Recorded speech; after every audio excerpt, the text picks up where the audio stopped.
নগাঁৱৰ ঢিঙত জঘন্য ঘটনা সন্দেহযুক্ত অবৈধ বাংলাদেশীৰ বাবে হত্যা ডকাইতি ড্ৰাগছ ব্যৱসায়ৰ অভিকেন্দ্ৰ হৈ পৰা নগাঁও ঢিঙত সেই সম্প্ৰদায়ৰ তিনিটা পাখণ্ডই দলবদ্ধ ধৰ্ষণ কৰি ৰাস্তাত পেলাই থৈ গ'ল দশম শ্ৰেণীৰ এগৰাকী ছাত্ৰীক টিউচন কৰি চাইকেল লৈ ঘৰলৈ ঘূৰি অহাৰ পথত তিনি পাখণ্ডই দলবদ্ধ ধৰ্ষণ কৰি ৰাস্তাত পেলাই থৈ গ'ল ছাত্ৰীগৰাকীক অভিযুক্ত তফজুল ইছলাম সহ তিনি পাখণ্ডক ইতিমধ্যে নগাঁও আৰক্ষীয়ে গ্ৰেপ্তাৰ কৰিছে ঢিংকাণ্ডৰ প্ৰতিবাদত সমগ্ৰ অসম উত্তাল হৈ পৰিছে যিদৰে কলকাতাৰ ডক্টৰ মৌমিতা দেৱনাথৰ ধৰ্ষণ আৰু হত্যাকাণ্ডৰ প্ৰতিবাদত জনতা ওলাই আহিছিল সেইদৰে এই জঘন্য নৰপশু কেইটাক শীঘ্ৰে ফাঁচীৰ দাবীত অসম উত্তাল হৈ পৰিছে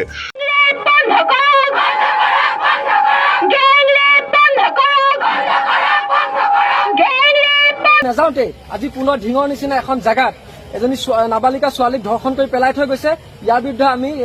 প্ৰতিবাদ ঘোষণা কৰিছো অহা কাইলৈৰ পৰা অনিৰ্দিষ্ট কাললৈ যেতিয়ালৈকে অপৰাধী কৰায়ত্ব কৰা নহয় তেতিয়ালৈকে অনিৰ্দিষ্ট কাললৈ ঢিং বন্ধ থাকিব প্ৰতিক্ৰিয়া কি হ'ব হয় আৰক্ষী প্ৰশাসনক আমি আহ্বান জনাইছো যে তেওঁলোকে সুৰক্ষা বৃদ্ধি কৰক তেওঁলোকে পেট্ৰলিং দিয়ক সময়ে সময়ে আৰু অনতি পলমে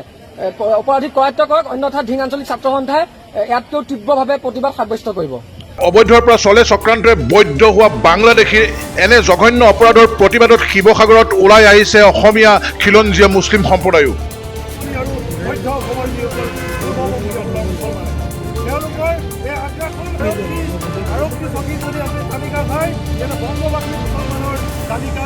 বেছি অপৰাধী আটাইতকৈ সৰ্বাধিক অপৰাধী হৈছে বংগবাসী মুছলমান উজনি অসমৰ আমাৰ শিৱসাগৰৰ শিল জনগোষ্ঠীয় সংগঠনৰ নেতৃবৰ্গ আছে সেয়ে আমি এই প্ৰতিবাদী কাৰ্যসূচীৰ আৰু ঢিঙৰ যি নাবালিকা দুৰ্ভগীয়া যি আমাৰ ভনীগৰাকীক নাৰকীয় ঘটনাৰে সংঘটিত কৰিলে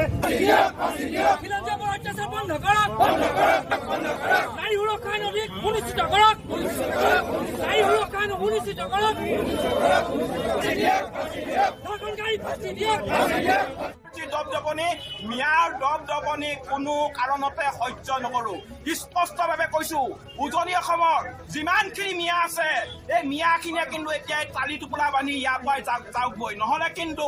আমি জাতীয় জনগোষ্ঠীয় গোটেই দল সংগঠনবিলাকে নহ'লে কিন্তু তেওঁলোকক কাণত ধৰাই কিন্তু ইয়াক আমি খেলিবলৈ বাধ্য হ'ম আৰু এটা কথা আমি কৰিব বিচাৰিছো আজি শিৱসাগৰত থকা খিলঞ্জীয়া যিসকল মুছলমান মানুহ সেই মুছলমান মানুহখিনি ৰাজপথলৈ ওলাই আহিছে তাৰপৰা এটা কথা স্পষ্ট হৈ পৰিছে যে আজিৰ তাৰিখত অসমত আমাৰ খিলঞ্জীয়া মানুহ সুৰক্ষিত নহয় বাৰে বাৰে আমাৰ অখিলঞ্জীয়া মানুহে আমাৰ ওপৰত আক্ৰমণ কৰিছে আমাৰ ওপৰত নিৰ্যাতন চলাইছে গতিকে এই কাণ্ড অতিকে বন্ধ হ'ব লাগিব আৰু ঢিঙৰ ধৰ্ষণ কাণ্ডৰ লগত জড়িত হৈ থকা অভিযুক্তক এনকাউণ্টাৰ কৰিব লাগিব নতুবা ৰাজহুৱাভাৱে ফাঁচি দিবলৈ আমি দাবী উত্থাপন কৰিছো ইতিমধ্যে মুখ্যমন্ত্ৰীয়ে এই সম্পৰ্কে বিশেষ মন্তব্য কৰিছে অসমত এনেকুৱা ২২টা ঘটনা ঘটিছে আৰু আজি এইটো ২৩ নম্বৰ আৰু এই গোটেই ঘটনাটোবিলাকৰ লগত এটা কিছুমান বিশেষ মানুহ জড়িত হৈ থাকে আৰু লোকসভা ইলেকশ্যনৰ পিছত তেওঁলোকে বহুত এনকাৰেজমেণ্টটো পাই আছে তাৰপিছত এটা ঘটনা কৰি আছে আমি টাফ একশ্যন ল'ম এতিয়া মই ডিজিপিক পঠাইছোঁ ঢিঙলৈকে will take toughest possible action Bidyut হাজৰিকাকো মই যাব দিছোঁ আৰু মই সদায় কৈ থাকোঁ যে আমাৰ অসমত নামনি আৰু মধ্য অসম বৰাক ভেলী আদিৰ দৰে জেগাত আমাৰ খিলঞ্জীয়া মানুহ লোকেল মানুহবিলাক বহুত ভয় আৰু সন্ত্ৰাসৰ পৰিৱেশত থাকে অসমৰ মানুহে যিমান এই কথাবোৰ বুজিব সিমানে আমাৰ কাৰণে ভাল বাকীটো আইনত যি ব্যৱস্থা ল'ব লাগেতো মই ল'মেই কিন্তু আমি যিমানেই চেনচিটিভ হওঁ যে এই জেগাবিলাকত কেনেকৈ আমাৰ মানুহবিলাক থাকে কিমান কষ্টত থাকে আমি যিমানেই চেনচিটিভ হ'ম সিমানেই আমাৰ মানুহবিলাকে সুৰক্ষা পাব।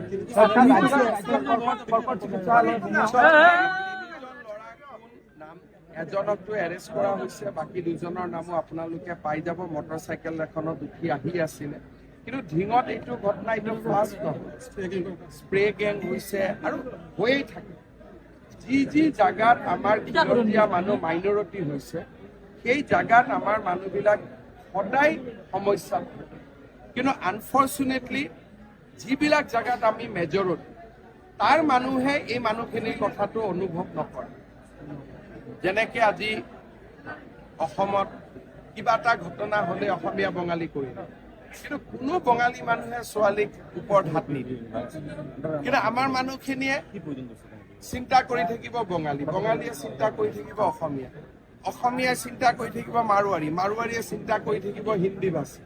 কিন্তু আমাৰ শত্ৰু কোন মিত্ৰ কোন মানুহে এইটো আজিলৈকে উলিয়াব নোখোজে বা নাজানে বা মানুহে এভইড কৰে। That is the biggest irony. সেইটোৱে আজি আমাৰ আটাইতকৈ ডাঙৰ সমস্যা। চৰকাৰেতো পদক্ষেপ লৈয়ে আছে, চৰকাৰে পদক্ষেপ লৈ থাকিব, কিন্তু মানুহৰ ভিতৰত থকা যিটো জন্তু, সেই জন্তুটোক চৰকাৰে কেনেকে আগত বুজি উঠিব, এইটো ঘটনাৰ পিছতহে চৰকাৰে গম পায়।